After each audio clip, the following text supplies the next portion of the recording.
Buonasera, benvenuti a una nuova puntata di Verona Live speciale di domenica. Tra poco avremo ospite Flavio Tosi e con lui un'intervista che sorvolerà sui principali fatti di attualità che riguardano la nostra città e non solo, anche la regione. Ma partiamo dalle notizie principali del giorno. Un fine settimana contrassegnato dal maltempo un po' in tutto lo stivale. Anche in Veneto la situazione rimane critica, come ha sottolineato la vicepresidente della regione Veneto Elisa De Berti, che su Facebook, e lo vediamo appunto con l'aiuto della regia, ha dichiarato che gli operatori di Veneto Strade stanno lavorando senza sosta per ripristinare la normalità. Il direttore di Veneto Strade, Silvano Vernizzi, riferisce che sono 95 gli operatori di Veneto Strade coinvolti direttamente, oltre ai dipendenti di 15 ditte esterne, per un totale di 200 persone che da venerdì sono sulle strade. Insomma, il maltempo chiaramente colpisce anche il veronese. Do il benvenuto al mio collega Alessandro Bonfante. Sì, infatti fra queste immagini, intanto buonasera a chi ci ascolta da casa, buonasera Matteo, vediamo fra queste immagini una riferita a uno smottamento all'altezza di Malcesine sulla Gardesana, che ha bloccato la strada per qualche tempo e si vedono anche i vigili del fuoco all'opera. Poi passiamo invece fra Sant'Anna d'Alfaedo e Fosse, dove è stato istituito il senso unico alternato sulla strada provinciale 12 a causa di un altro smottamento appunto a lato della carreggiata, e quindi in accordo fra provincia e sindaco di Sant'Anna Raffaello Campostrini è stata decisa questa misura di precauzione anche qui per il transito. È stato regolato con dei semafori e il senso unico appunto alternato. Nell'est veronese intanto la situazione sembra essere sotto controllo, secondo quanto riporta il sindaco di Caldiero Marcello Lovato, che su questo post su Facebook pubblica le foto dei torrenti della zona e dice: situazione dei corsi d'acqua di Caldiero sotto controllo, Mezzana e Illasi scorrono senza problemi, rete idraulica minore sotto controllo. Questo qualche ora fa nel pomeriggio, e quindi il peggio sembra scongiurato, dice anche il sindaco di Caldiero. Rimanendo proprio nell'est veronese, oggi un incidente senza fortunatamente gravi conseguenze per chi era alla guida a causa proprio del maltempo. Vediamo il servizio. Nella serata di ieri, sabato 5 dicembre, un'auto è finita nel torrente adiacente alla strada provinciale 10 in località Ca del Diavolo di Badia Calavena. Forse per un errore in fase di manovra, l'auto ha urtato il guardrail ed è rimasta bloccata sul ciglio del corso d'acqua. Abbandonata dal conducente, la macchina è poi scivolata nel torrente, andando a fermarsi sotto un ponticello. I vigili del fuoco stavano preparando la manovra di recupero quando un improvviso aumento della portata d'acqua ha trascinato via la vettura, che si è bloccata in un restringimento poco più a valle. Il mezzo è stato infine recuperato dai pompieri senza dispersione di liquidi inquinanti nelle acque.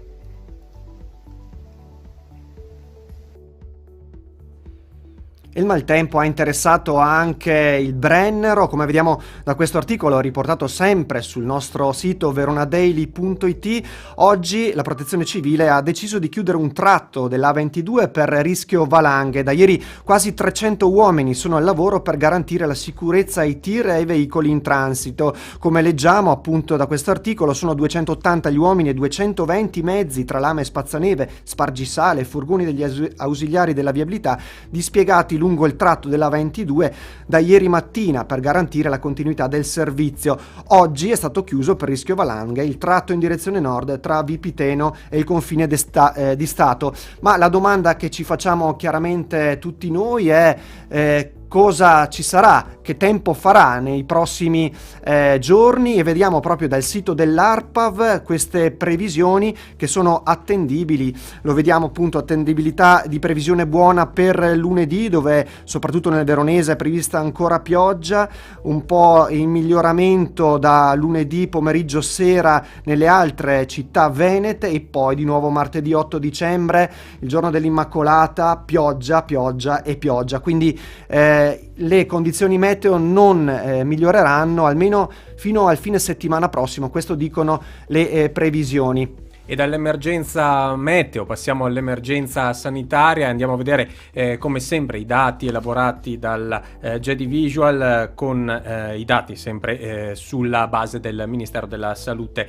I ricoverati con sintomi sono altri 233 nelle scorse 24 ore, calano, finalmente il calo comincia a essere consistente, invece quelle in terapia intensiva 63 in meno nelle scorse 24 ore, in isolamento domiciliare un altro migliaio di cittadini italiani che porta il totale ancora intorno alle 720.000 e aumentano gli attualmente positivi, altri 1.100, in totale in Italia 755.000 e aumentano anche i dimessi e i guariti. I decessi 564 è un dato che fa ancora pensare, però è in calo rispetto ad alcune cifre che abbiamo visto negli scorsi giorni. E infine il numero di casi totali nelle scorse 24 ore registrati sono 18.887, come sempre nel weekend sono dati da prendere con le pinze perché i tamponi effettuati e registrati sono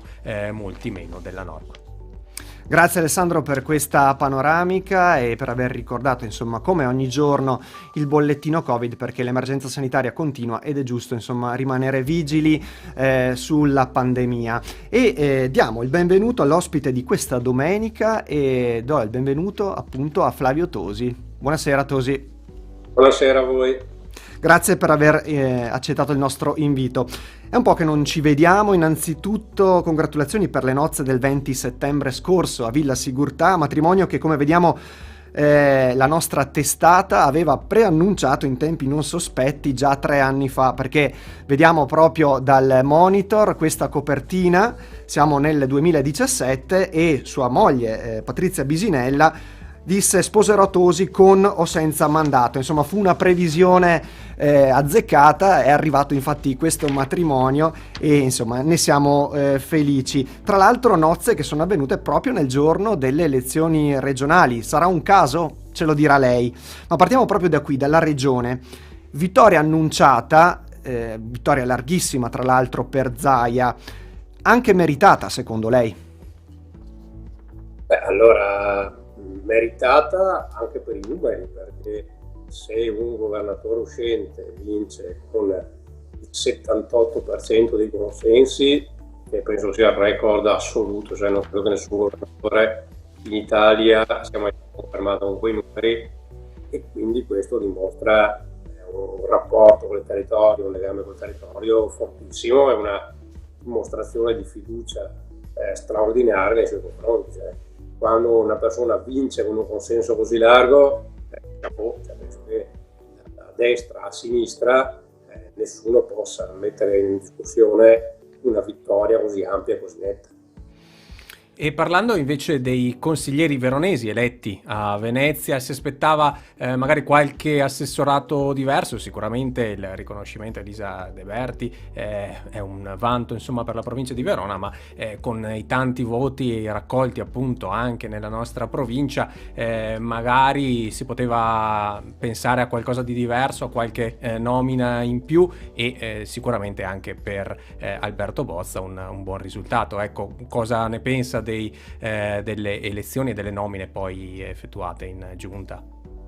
Ma credo che Zaia ha stravinto e ha stravinto lui, quindi quando una ottiene dal popolo direttamente, perché la regione è diretta, ottiene dal popolo un consenso così ampio, ha giustamente il sacrosanto diritto di scegliersi la squadra, e ha scelto una squadra che è, direi, quasi naturalmente molto simile a quella del mandato precedente, perché appunto vuol dire che è stato premiato lui e la sua squadra dalla fiducia dei veneti.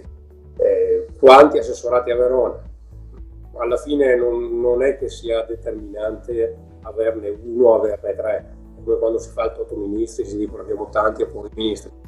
Il punto è quanto riesci a pesare, perché puoi avere anche un assessorato o 0 oppure ripeto 3, ma dipende dalla forza che hanno gli assessori e soprattutto, perché poi questo è decisivo, la forza e la coesione che hanno i tuoi consiglieri regionali. I consiglieri regionali di Verona, che sono 9, quelli dovrebbero fare squadra a prescindere dall'appartenenza, perché c'è in ballo l'interesse della città, della provincia, e quindi quello che si deve portare a casa come territorio, l'intelligenza che fino adesso hanno dimostrato, forse più di noi, nel tempo, nei decenni, il cosiddetto sistema Patreve che esiste, Padova, Venezia e Treviso, sono veramente compatti al di là dell'appartenenza quando devono giocarsi una partita per quella zona del Veneto, ovvero sia il Veneto orientale. Lo stesso dovremmo fare noi, cioè i nostri consiglieri regionali dovrebbero fare squadra e lavorare nell'interesse della città e della provincia, non andando a dividersi politicamente, perché se ti dividi politicamente c'è già qualcun altro che, direi logicamente, quelle risorse le porta.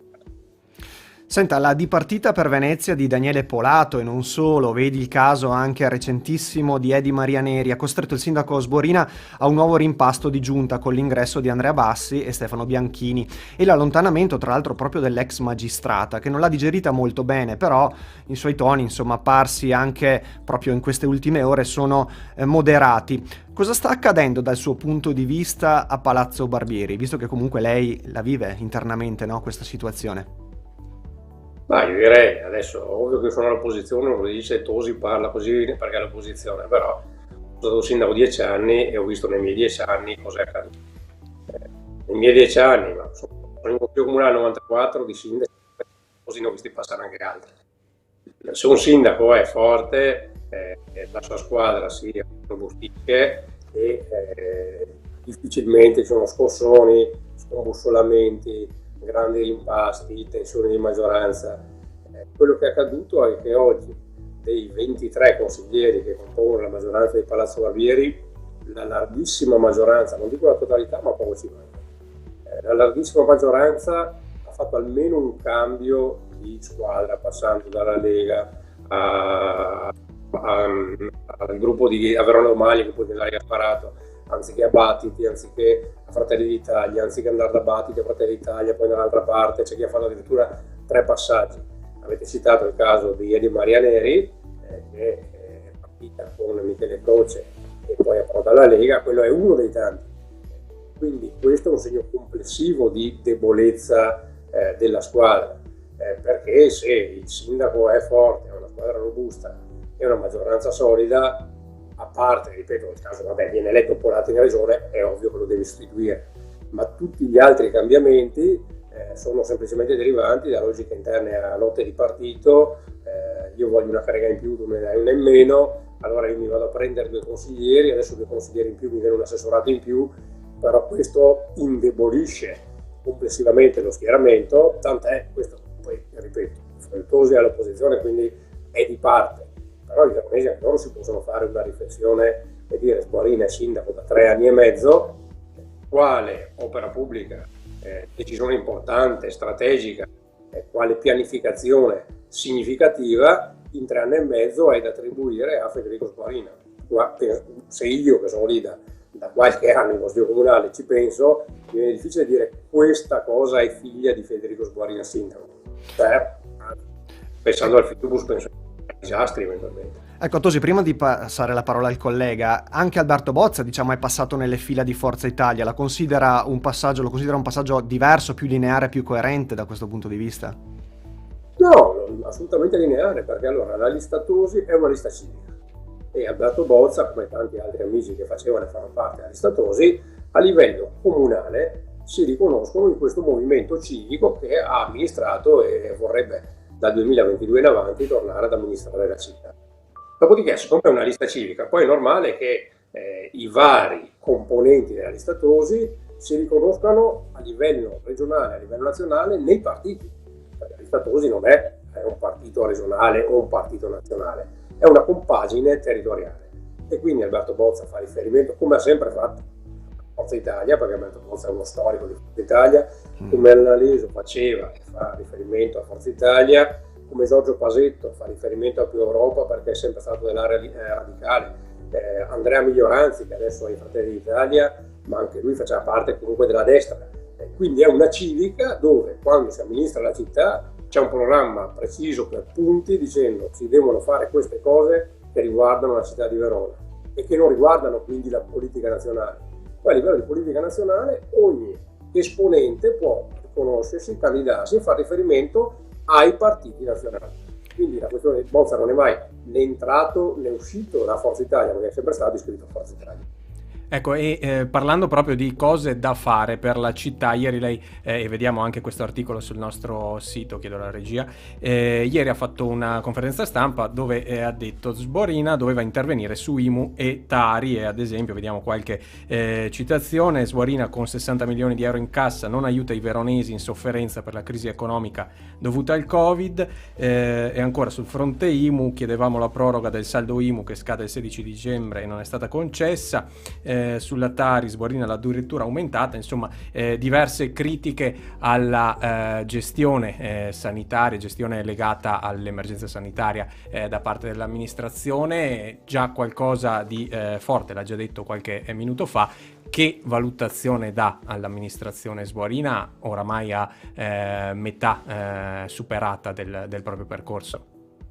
Sul generale, ovvero sia su quello che poteva fare o avrebbe dovuto fare, ci si aspettava che facesse in questi anni, direi che comunque poco, perché appunto da 1 a 10, un voto da 1 a 10 non pervenuto perché in realtà il punto è che è difficile valutare rispetto a quello che uno non fa. È vero che chi non fa non sbaglia, ma non fare, per chi è responsabile del governo di una città, è colpa grave. Io do degli esempi dei dati, così ci capiamo, perché altrimenti, ripeto, non mi va di passare di essere, vuol dire, siccome sei all'opposizione critica, se tu fossi assieme sosterresti le parti. Dati. Il Comune di Verona, per parola degli stessi assessori che hanno replicato alle nostre osservazioni, hanno detto: noi abbiamo messo, dicono il Comune di Verona, 600.000 euro per le associazioni e alla fine per la Tari sarà 1 milione poco più. Questo è quello che ha messo il Comune di Verona.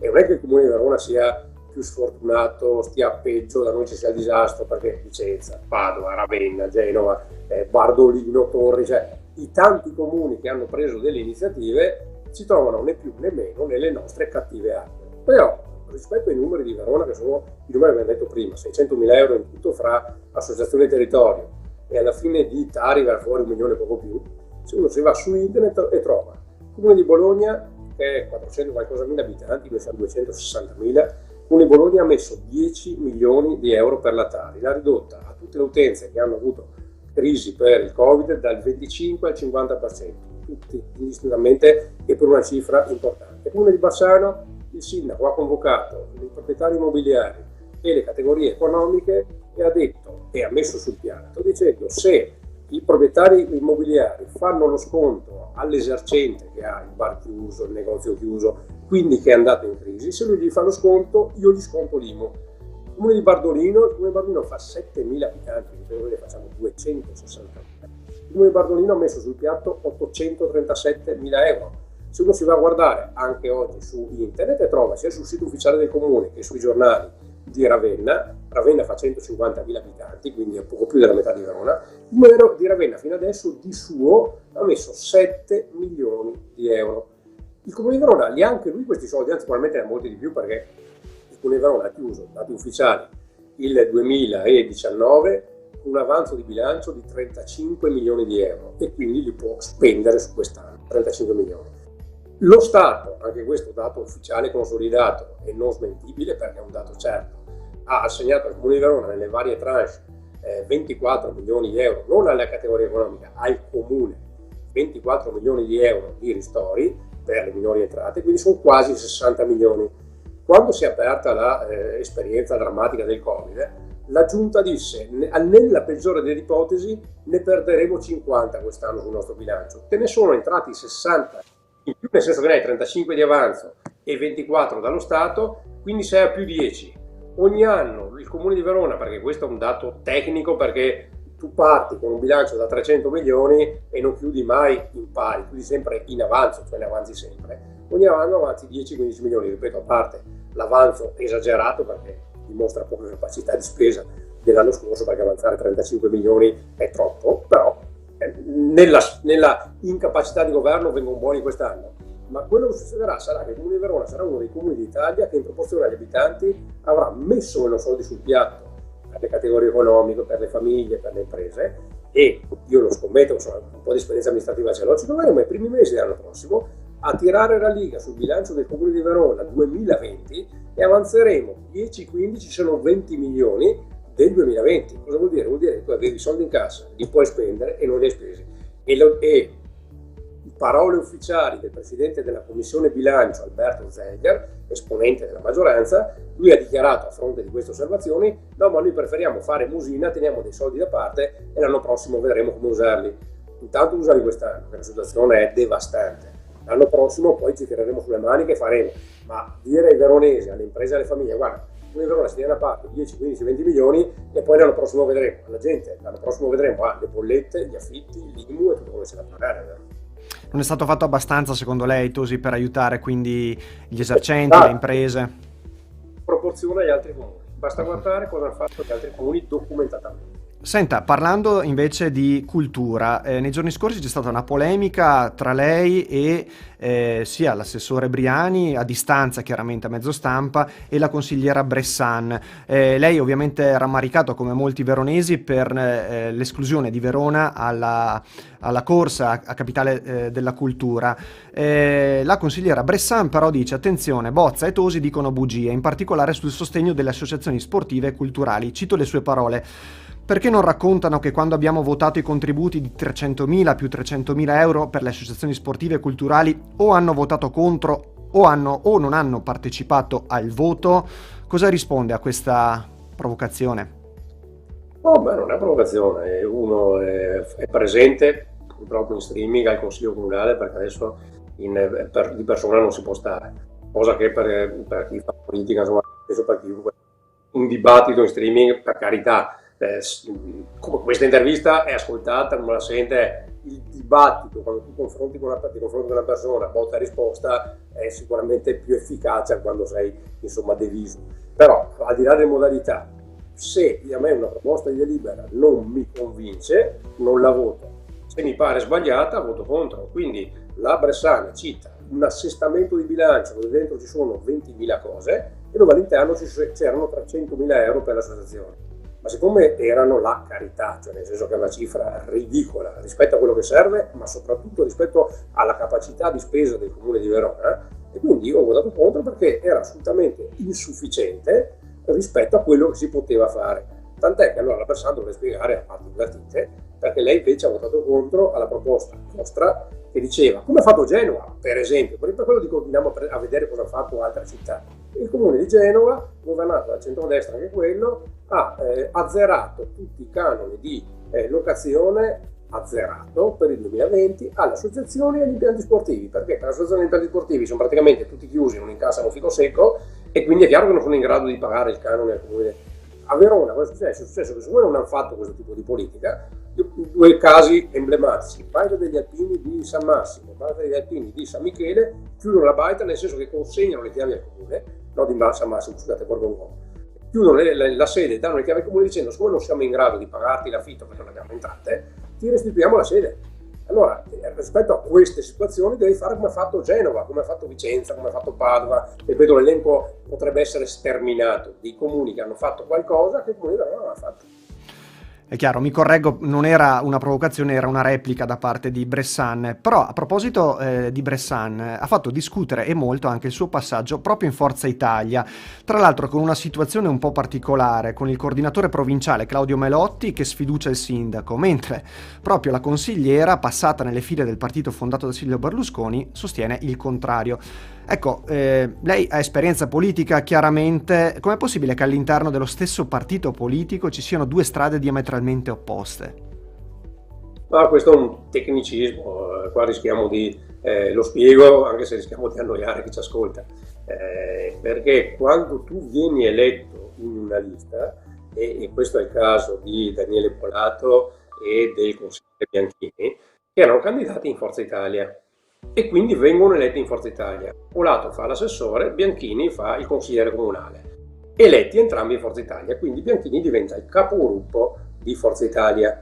Nel momento in cui Bianchini esce da Forza Italia, perché comunque è di Fratelli d'Italia, ha votato Polato, ha votato per l'Italia, notorio, però da un punto di vista del regolamento del Consiglio Comunale, il consigliere Bianchini è eletto in Forza Italia, o lui dice io non sono più di Forza Italia, sono di Fratelli d'Italia e quindi in realtà diciamo milita, oppure lui resta il consigliere di Forza Italia, perché appunto è il regolamento che prevede questo, cioè tu vieni eletto sotto quel simbolo, a meno che tu stesso non dichiari io non sono più qui, sono da un'altra parte, resti lì. Quindi Bianchini ha diritto per regolamento a rimanere consigliere di Forza Italia, adesso è entrata la Bressan perché il capogruppo Bianchini ha accettato che la Bressan, che ai dibattiti, entrasse in Forza Italia e Bianchini ha ceduto lo scettro di capogruppo, diventando lui assessore al posto di Polato, alla Bressan. È un tecnicismo normativo, giusto o sbagliato che sia, è il regolamento del Consiglio Comunale che funziona in questo modo. Grazie anche per averci spiegato questo tecnicismo, insomma, importante per chiarire la situazione. Ecco, lei è stato sindaco per 2 mandati, lo ricordavamo prima. Che città vede oggi, al di là, chiaramente la pandemia ha inciso molto sulle situazioni che stiamo vivendo, ma anche oltre la pandemia, a che punto è Verona e insomma come la vede? Ma la situazione di Verona è appunto che in un momento di pandemia è chiaro che non è che puoi dare le colpe di quello che è successo da marzo a questa parte. Quello che è successo a marzo a questa parte è un dramma nazionale e internazionale. Però ci sono delle cose che non può diventare l'alibi per tutto.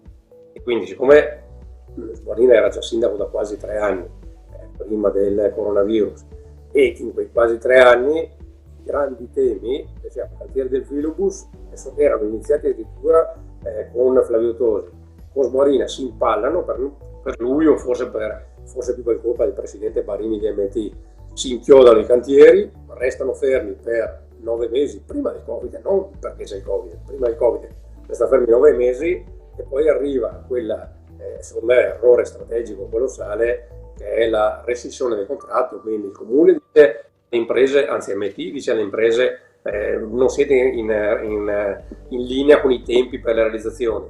Le imprese dicono a MT guarda che sei tu che ci devi 9 milioni di euro, non ce li dai. La cosa da non fare ma che è stata fatta, MT dice allora rescindo il contratto, perché la rescissione del contratto vuol dire che i cantieri si fermano, i cantieri sono dell'impresa, perché comunque li ha piantati l'impresa, e l'impresa ti dice bene, adesso che c'è la causa, i cantieri stanno lì. E quindi, mentre prima, sbagliando, Sborina aveva detto nel giro di qualche settimana, intanto chiudiamo i cantieri, che sarebbe il minimo della pena, visto il disagio enorme creato ai cittadini, poi lo stesso Sborina, la settimana scorsa, ha dovuto ammettere che i cantieri resteranno così per almeno 9 mesi. Io scommetto che si vota fra 1 anno e mezzo i cantieri saranno ancora così. Quindi il giudizio complessivo è che sulla gestione delle grandi opere pubbliche, zero, grandi varianti urbanistiche non se ne è vista nemmeno una, perché ci ha messo quasi 3 anni a modificare una variante che era già stata approvata da Flavio Tosi, quindi ci ha messo quasi 3 anni per modificare, fra l'altro in riduzione, una variante che c'era già. Opere pubbliche attribuibili a Sborina, programmate da Sborina, non ce ne sono, e tutto quello che viene detto è il libro dei sogni, il nuovo stadio, il libro dei sogni, Central Park, il libro dei sogni, la trasformazione della sede del quartiere Federigoni, anziché di qualsiasi altro immobile che viene annunciato, il libro dei sogni, Arsenale, il libro dei sogni, nuova sede della Cignaroli, il libro dei sogni, cioè sono tutte cose futuribili, cioè Sborina promette tutte cose che arriveranno semmai forse dopo la fine del suo mandato. Magari ci si aspetterebbe che una importante almeno iniziasse durante il suo mandato. E tornando sul filobus, quale potrebbe essere la modalità per sbloccare questa situazione secondo lei, o cosa bisognava fare per non arrivare a questa situazione? Allora, non si sarebbe dovuto rompere il contratto, perché quella è una scelta pericolosissima, anche perché guardandola oggettivamente, quello è un appalto da 140 milioni di euro. Con una situazione economica di crisi generale che c'è, è difficile pensare che le imprese, che comunque sono delle grandi aziende che hanno vinto quella gara, siano felici di perdere il contratto, che dicono non vediamo l'ora che il comune ce lo tolga, così facciamo causa. Uno no, per 140 milioni, tant'è che sono stati ordinati mezzi, 40 mezzi da 1 milione di euro l'uno, quindi ci sono stati tra l'altro ordinati nel frattempo e messi in produzione 40 mezzi con un contratto firmato dai metti che valgono 1 milione e uno. Quello che c'è da fare è siedi al tavolo con le aziende, quando c'eravamo noi, ogni mese, ma spesso 2 o 3 volte al mese, in sala razzi il sindaco, gli assessori delegati, l'AMT e il raggruppamento delle aziende ci si trovava, si diceva a che punto siamo, quali sono i problemi, cosa c'è da fare, perché quando tu rompi il contratto quello che succede è quello che è successo, cioè le aziende ti piantano il cantiere e dicono faremo causa. È una causa che vale decine di milioni di euro, con i tempi della giustizia italiana stiamo freschi. Anche perché sarà difficile trovare, nel caso in cui venga riassegnato l'appalto, considerando un po' la situazione generale, anche delle aziende disposte a sostituire l'ATI e quindi nuove imprese che potrebbero accettare il lavoro, considerando tutto, ecco, quello che è accaduto, perché insomma è una sfida abbastanza importante, no? La più grande, che è un fatto amministrativo ma è che determinante in queste situazioni. Tu hai assegnato la gara a questo raggruppamento di imprese. L'AMT rompe il contratto e dice: voi imprese siete dalla parte del torto, vi trovi il contratto. Le imprese ricorrono, ovviamente, dicono: no, abbiamo ragione noi, se tu non ci pagavi, e quindi andiamo in causa. Se adesso subentrasse, cioè ipotizziamo che il comune faccia un'altra gara, a parte i tempi biblici di una gara di quelle dimensioni, e quindi appunto vuol dire mesi e mesi, se non qualche anno, per fare la gara. Ma mettiamo che tu la fai, le imprese che hanno vinto la prima gara ti impugnano la seconda, perché ti dicono: tu non puoi assegnare un'altra gara a qualcun altro quando, se io, il raggruppamento di imprese precedente, vinco i ricorsi, quei cantieri li devo riprendere in mano io. E gli stessi dirigenti del comune e di MT fanno fatica a dire: assegno la gara all'impresa B quando la prima gara l'ha vinta l'impresa A, perché siccome io dirigente sono responsabile di quello che firmo, se io assegno un nuovo appalto all'impresa B e poi l'impresa A vince il ricorso e quindi è l'impresa A che ha il diritto a fare i lavori, io rischio di aver pagato gli stessi lavori sia l'impresa A che l'impresa B. Quindi per questo dico, la scelta di rompere il contratto è la scelta proprio da evitare sempre, perché un discorso è che l'impresa fallisca, se l'impresa fallisce, te ne devi fare una ragione, e però in quel caso puoi fare legittimamente una gara perché l'impresa è fallita. Ma se l'impresa c'è ed esiste, la rescissione del contratto è la cosa più pericolosa dal punto di vista amministrativo. Quindi ci auguriamo magari che ci possa essere una mediazione, che si ritorni un po' sui propri passi. Senta Tosi, negli ultimi anni, in particolare negli ultimi mesi, abbiamo assistito a dei grandi cambiamenti a livello geoeconomico, insomma, che riguardano la nostra città. Il Banco BPM ha perso il suo ultimo baluardo scaligero con il passo indietro di Fratta Pasini. Generali chiaramente è entrato in Cattolica. Fondazione Cariverona guarda con atteggiamento attendista. C'è stata la fusione a GSM AIM Vicenza, c'è il caso Aeroporto Catullo, insomma, che complice la pandemia chiaramente è in uno stato di abbandono e di desolazione. C'è il caso della A22 con, insomma, i privati che non mollano. Sono tutti processi inevitabili, sono più opportunità o vede più rischi per Verona in questi grandi cambiamenti, e se vuole soffermarsi in particolare su alcuni di questi? Ma io credo che questi cambiamenti dovrebbero essere gestiti e dovrebbe esserci una regia, perché, ma non il sindaco Tosi, il sindaco Zanotto prima di lui, il sindaco Sironi prima ancora, il sindaco obbligatoriamente, a mio avviso, cosa che adesso non accade, deve fare da regista e quindi prendere Fondazione Cariverona, invitarli, perché comunque sono istituzioni terze, invitare Fondazione Cariverona, il banco, la Cattolica, cioè la grande finanza, la grande economia della città, per far sintesi, in modo tale che sugli asset fondamentali che avete citato anche voi, l'aeroporto, la fiera, quelli che comunque sono fra l'altro molto spesso compartecipati da queste istituzioni finanziarie, in modo tale da dire: per l'aeroporto si fa questo, per la fiera si fa quest'altro, cioè si programma, si investe assieme, si decide insieme cosa fare. L'impressione oggi è un dato di fatto, una regia non ci sia assolutamente e che ogni cosa vada per suo conto, la Cattolica da una parte, Fondazione Cariverona da un'altra, l'aeroporto da un'altra ancora, perché manca una regia da parte di chi guida la città, perché chi guida la città, che comunque ha il bando della matassa, della fiera, dell'aeroporto, di tutte le grandi aziende e le grandi istituzioni. Mancando quello, sta succedendo che appunto in maniera quasi casuale le cose vadano perse dalla città di Verona. L'unica cosa che si è salvata, ma non per volontà di Morina, perché lui voleva fare altro, grazie a Dio l'abbiamo fermato, noi ed altri, era la cessione di fatto, perché quello era, di AGSM a Milano. Perché bene è stato, l'avevamo impostata noi, era già pronta, e Guarina ha perso 3 anni per cercare di chiudere con Milano e cedere a GSM ai milanesi. A2A è 8 volte a GSM, quindi voleva dire consegnarci ai milanesi. Consegnarci ai milanesi vuol dire che se ci sono dei lavori da fare, le imprese che lavorano sono quelle di Milano. Se devi dare dei contributi al territorio, a un comune, a un'associazione per un evento, devi chiedere ai milanesi se lo puoi dare. Qualsiasi scelta strategica decidono loro, perché ripeto sono 8 volte più grandi. E siccome GSM, grazie a Dio, e grazie ai dipendenti, grazie alla dirigenza, grazie a decenni di buona gestione, è un'azienda che macina 15-20 milioni all'anno di utili dopo le tasse. Gli utili prima le tasse sono il doppio, metà vanno in tasse purtroppo. Quindi è un'azienda che macina utili, non c'era nessuna necessità o opportunità di regalarla a Milano. Grazie a Dio alla fine una battaglia nostra, ma non solo nostra, perché onesti, ha portato a far sì che si faccia un'alleanza con Vicenza, che è un'azienda di dimensioni simili alla nostra. L'altra cosa da fare in prospettiva, ma ripeto ci vorrebbe strategia e soprattutto un po' più di rapidità, sarebbe parlare con Trento, parlare con Bolzano, parlare con Mantova, cioè parlare con l'area cosiddetta del Garda, dove ci sono tutta una serie di altri utility di dimensioni più o meno simili. Mantova è più piccola, Trento e Bolzano, Trento è una volta e mezza, due noi, però diciamo ci sono delle dimensioni con le quali puoi ragionare e soprattutto un approccio diverso. Senta, un commento. No, prego, finisca pure, dopo le chiedevo un commento invece sulla vicenda cattolica. L'approccio del GSM è un approccio territoriale, ovvero sia tende a stare legata ai comuni e a interagire con i sindaci sul territorio. Trento e Bolzano hanno la stessa filosofia. La logica dei milanesi è industriale. Allora, dei comuni frega niente, di quello che è l'entità territoriale frega meno ancora, loro fanno logica industriale. Però, siccome la GSM è un'azienda che ha portato posti di lavoro, sviluppo e crescita su questo territorio, è importante che resti legata.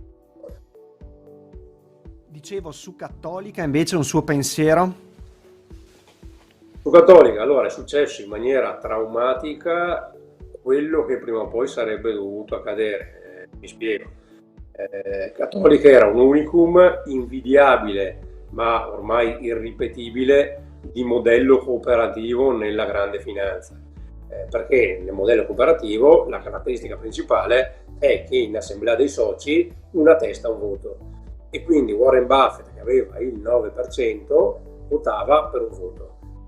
Fondazione Cariverona, che aveva in un certo momento avuto l'1,5-2%, votava per un voto. Un socio che ha 300 azioni, quindi lo 0,000%, vota tanto quanto Warren Buffett, che ha il 9%.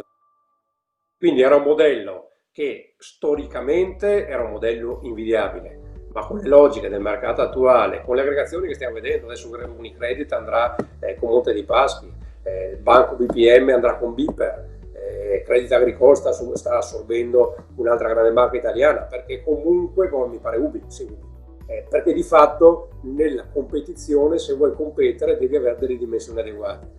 E quindi Cattolica ha scontato questo, cioè si è resistito, e devo dire si è fatto bene a provare a resistere e a mantenere un modello cooperativo legatissimo al territorio veronese.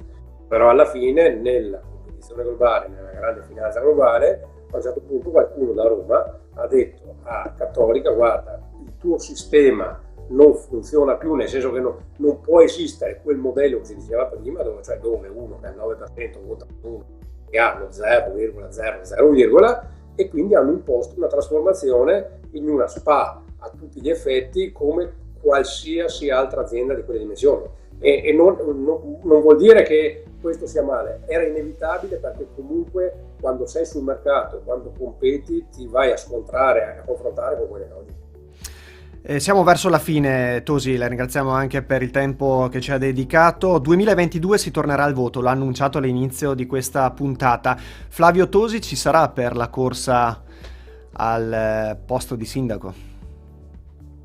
Sì, mi ricandido, l'abbiamo deciso con la squadra, quindi con la gran parte di quelli che erano gli amici, gli assessori consiglieri dei 10 anni.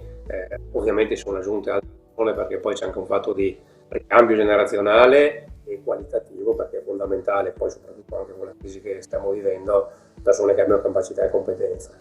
Mi ricandido perché se dopo Flavio Tosi fosse stato eletto un sindaco particolarmente bravo e capace, penso a Conte a Treviso della Lega, anziché a Sala a Milano del centro-sinistra, con un sindaco bravo, Se si va su un sindaco bravo, dici bene, meglio, la città ha una guida forte e sicura e quindi bene così. E siccome purtroppo per la città, dopo Flavio Tosi, è stato eletto un sindaco, a mio avviso, oggettivamente debole e inconcludente, pensando di comunque aver dimostrato una capacità di governo e trasformazione della città, di proseguire nel far crescere la nostra Verona. Tra l'altro comunque ci sarà uno scenario completamente diverso rispetto alle prime 2 volte in cui ha ottenuto la vittoria elettorale. C'è una città da ricostruire, le è chiaro, vero, questo diciamo scenario. È coraggiosa anche la candidatura anche per questo, nel senso che comunque si mette in gioco, pensiamo, in una condizione completamente diversa rispetto alle precedenti. Sì, è vero che però chi ci ascolta sa, uno, che Flavio Tosi le responsabilità me le sono assunte, ma anche perché è doveroso. Quando sei candidati a sindaco e quindi di guidare la tua città, il comune è una grandissima città, e quindi devi avere il coraggio, la determinazione, il senso di responsabilità, prendere le decisioni e assumertene le conseguenze. E Flavio Tosi è questo. E poi ho una discreta esperienza di governo, sono stato 5 anni consigliere regionale, 2 anni assessore regionale, 10 anni sindaco, è dal 94 che sono ininterrottamente consigliere comunale a Verona. Quindi vero che c'è un'impresa difficile davanti, vero anche che ho l'esperienza per poterla affrontare, ovviamente ripeto mica da solo, perché ma insieme a una squadra di persone competenti. Senta, in conclusione, proprio 30 secondi, un commento invece sul Presidente del Consiglio Giuseppe Conte. Come sta operando secondo lei? Come ha operato? Come sta gestendo l'emergenza? Anche quello è un ruolo difficile in questo momento. Che giudizio dà all'opera di governo? È un ruolo difficile, però dipende appunto anche lì coraggio e determinazione. Conte fino adesso ha fatto poco più che il passacarte di quello che veniva deciso altrove in Europa o in maniera molto litigiosa dalle coalizioni che lo hanno sostenuto, prima la Lega con i 5 Stelle, poi 5 Stelle col PD, ma non hanno un uomo forte. Ma del resto la figura di Conte non nasce da un'esperienza politica di sindaco, presidente di provincia, anziché assessore, anziché parlamentare, anziché ministro.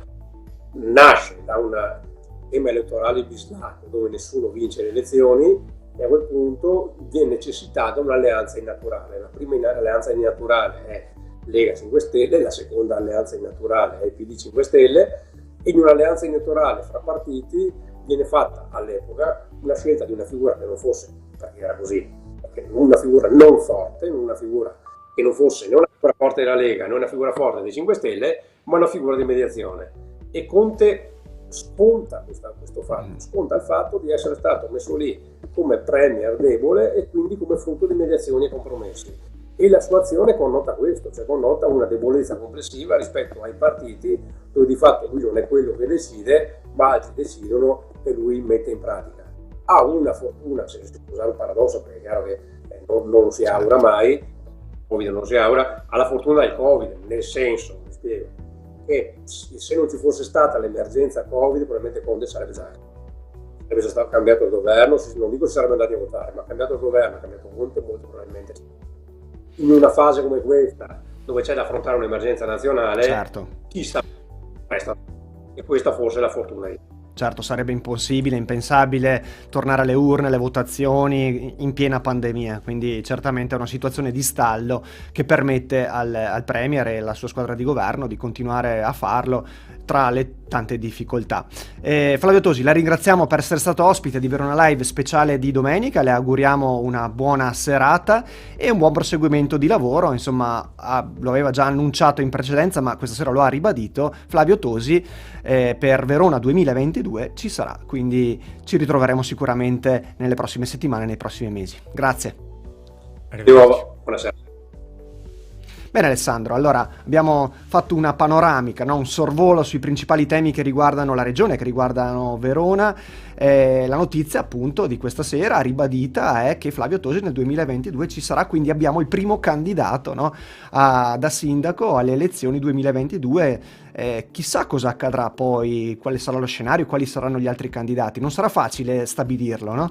Interessante perché già da tempo vediamo movimenti, anche movimenti civici, penso a Traguardi, che anche loro si stanno preparando già con una visione di lungo periodo. Poi chiaramente ci sono le corazzate come Lega o PD, certo il PD ovviamente con le sue difficoltà a Verona, quindi come dicevi giustamente uno scenario non visto a Verona, e saranno sicuramente delle elezioni interessanti anche da seguire. E poi il peso che avrà anche Fratelli d'Italia, perché insomma è cresciuta parecchio anche a Verona, oltre che a livello nazionale, per cui uno scenario e una bagarre che sarà interessante seguire, una bagarre politica. Lo abbiamo detto, Flavio Tosi è la prima certezza di questa bagarre, di questa corsa politica 2022. Grazie per essere stati con noi, e Verona Live torna domani sera. Arrivederci.